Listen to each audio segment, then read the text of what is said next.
Kia ora guys, got something a little bit different for you today. Today I'm going to take you through a chess match that I've had recently.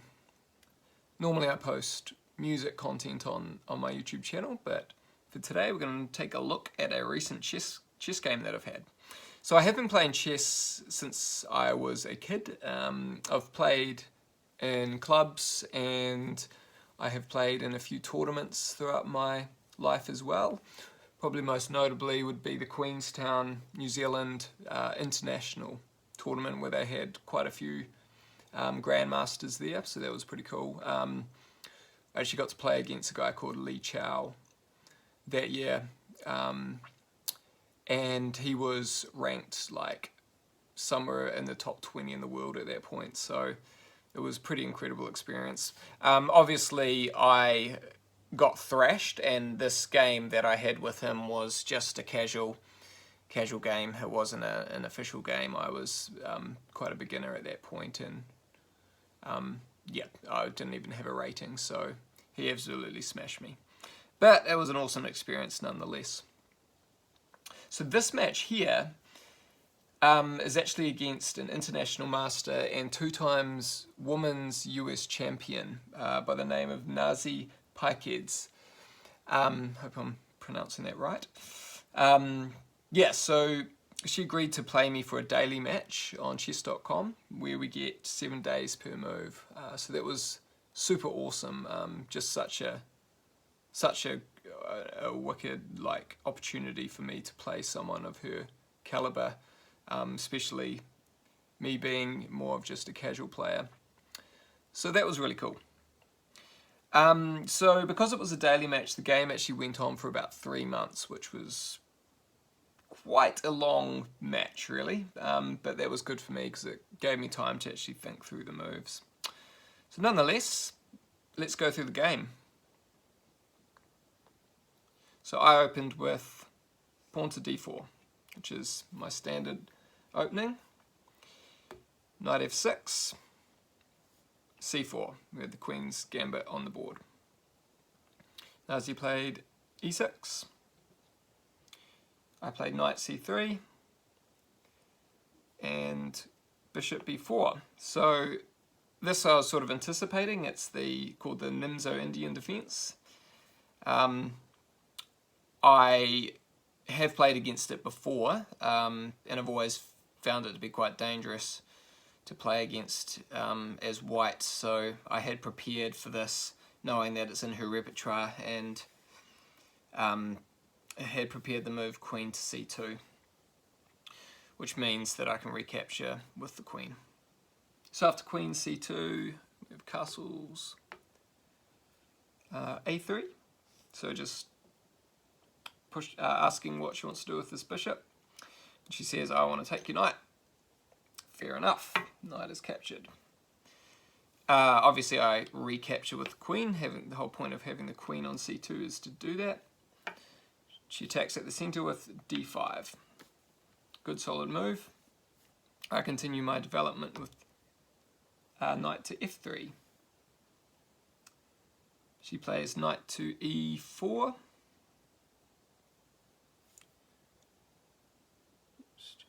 d5, knight f3, knight to e4. Yeah, so this move I really wasn't expecting, to be honest. Seems like a perfectly logical move, but I don't think it's a bookline move. So yeah, it threw me off a little bit. So I just brought my queen back to c2,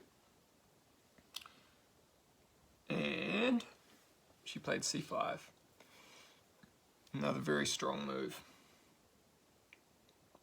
I took the d5 pawn. She played e takes d5. I played d takes c5. And here she played knight c6. I just played e3, just obviously opening up for my bishop and getting a little bit more defense along here. Now she played queen to a5 check, which again I didn't quite anticipate. I blocked with my bishop to d2, and she took my pawn here. So in this position here, she's offering a queen trade, but I could kind of see that if I did take the queen and then the knight recaptures, that she's got these two really strong knights, and I could just see that she was going to be able to capitalize on that. Where are we? Oh, that's the wrong way. And that was there. So I brought my rook over here. Rook to c1. Just checking my notes. Queen to e7, and then she played queen to e7. So she, didn't want to trade at that point. I brought my bishop out here to b5, just getting it out into the game. After bishop b5, we have, what do we have after bishop b5? Let me check my notes. Bishop b5, we have knight takes d2. Oh, yep, she took the bishop here. Queen takes d2. Queen takes d2. And then she played queen d6. Which, I wasn't entirely sure what was happening here in this position, but I think she's just sort of gaining more strength for this pawn, pushing it forward. Either way, another solid move. After that move, we had, just checking my notes here. Queen d6. Oh yeah, castles. Then we have bishop e6. Is that right? Castles, bishop e6. Yep. Sorry, I'm a bit slow at reading my notes. I'm not one of those players that can just remember every position of the game and run it through. I have to kind of check through it.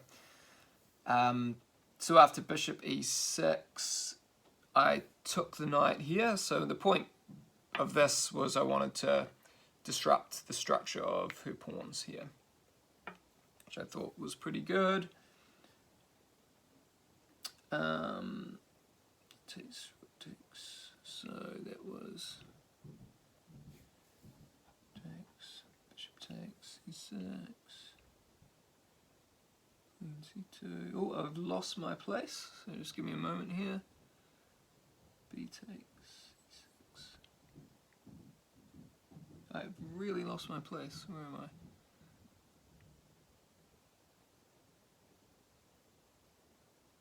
Bishop, knight takes c6. Oh yeah, so sorry about that. Yeah, I lost my place there. Then I played queen c2. So I was just doubling up on this pawn here. Then she played rook c8. After rook c8, I played, I offered a queen trade.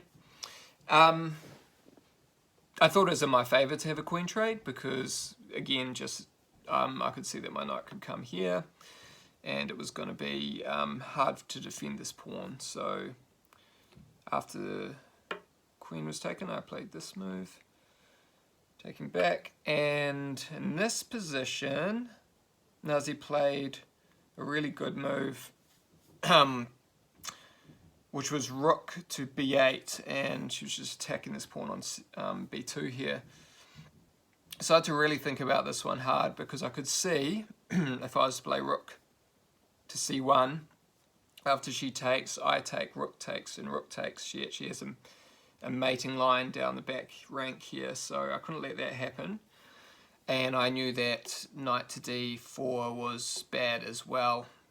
I'd analysed that position enough to know that that was bad. So I think I played the best move in this position, which was b4, just cementing the position a little bit further. And Nazi played rook to b5. I could see that if I was to take and she retook, then she'd have a lot of, she would be connecting these pawns again, and she'd have more scope down on this c file, so I didn't want to let that happen, so I brought the rook to c1. Rook takes rook, rook takes rook, and in this position I offered a draw.